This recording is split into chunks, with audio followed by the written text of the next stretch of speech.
টেকনাফ থেকে তেতুলিয়া জেগে ওঠো, লাঠি বাঁশটা হাতে নিয়ে এসো ছুটে, রণহংকারে জাগাও বজ্র মুঠো, দেশটাকে দেখো বিদেশিরা নিল লুটে। রূপসা থেকে পাথুরিয়া ঘুমিও না, এদেশ তোমার আমার জনম মাটি। আসমানে দেখো শকুনের আনাগোনা, সীমানায় দেখো শত্রু গেড়েছে ঘাটি।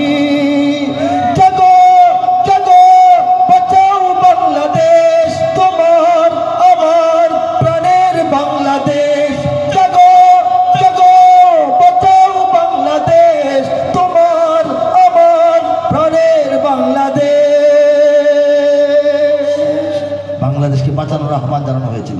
বলা হয়েছিল টেকনাফ থেকে তেতুলিয়া পর্যন্ত সমস্ত জনপদ জেগে ওঠো, লাঠি বাঁশ টেটা হাতে নিয়ে এসো ছুটে। বাংলাদেশের গণমানুষ যার যার পাড়ায় মহল্লায় এলাকায় যখন লাঠি ঠেঙ্গা নিয়ে বেরোইছে তখনই কাজটা হয়েছে। আমি এটা অনেক বছর আগে বলেছিলাম, ভুল বলেছিলাম ঠিক বলেছিলাম।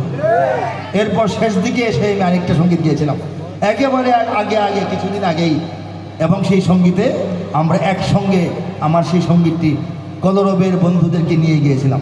আপনারা দেখছিলেন?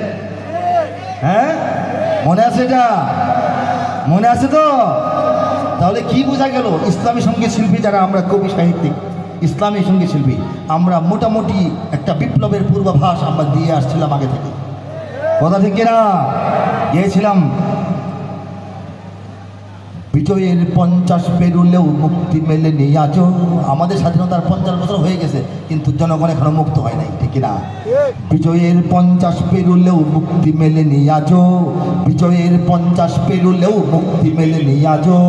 কমিনি শোষণ পীড়ন এখনো দমিনি শোষক রাজ, কমিনি শোষণ পীড়ন এখনো দমিনি শোষক রাজ। হে তরুণ তুমি ঘুমিও না, শেষ হয়নি তোমার কাজ। হে তরুণ তুমি ঘুমিও না, শেষ হয়নি তোমার কাজ। তুমি নতুন দিনের মুক্তি সেনানী যুদ্ধের সাজে সাজো। তুমি বাঁচাও তোমার জাতি, তুমি সাজাও তোমার দেশ। তুমি এ প্রজন্মের মুক্তিযোদ্ধা, যুদ্ধ করো না শেষ। তুমি বাঁচাও তোমার জাতি, তুমি সাজাও তোমার দেশ। তুমি এ প্রজন্মের মুক্তিযোদ্ধা, যুদ্ধ করো না শেষ। গানটা মনে আছে? মনে আছে? আচ্ছা, তারপর গিয়েছিলাম। করেছে শোষণ ব্রিটিশ জালিম হানাদার পাক সেনা, এখনো শোষণ করে যারা তারা তোমাদের খুব চেনা।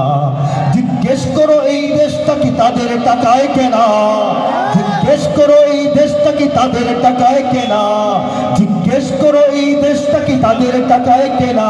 তুমি জনতার হয়ে ক্ষমতাসীনের বুঝে নাও লেনা দেনা। তুমি বাঁচাও তোমার জাতি, তুমি সাজাও তোমার দেশ। তুমি এ প্রজন্মের মুক্তিযোদ্ধা, যুদ্ধ করো না শেষ।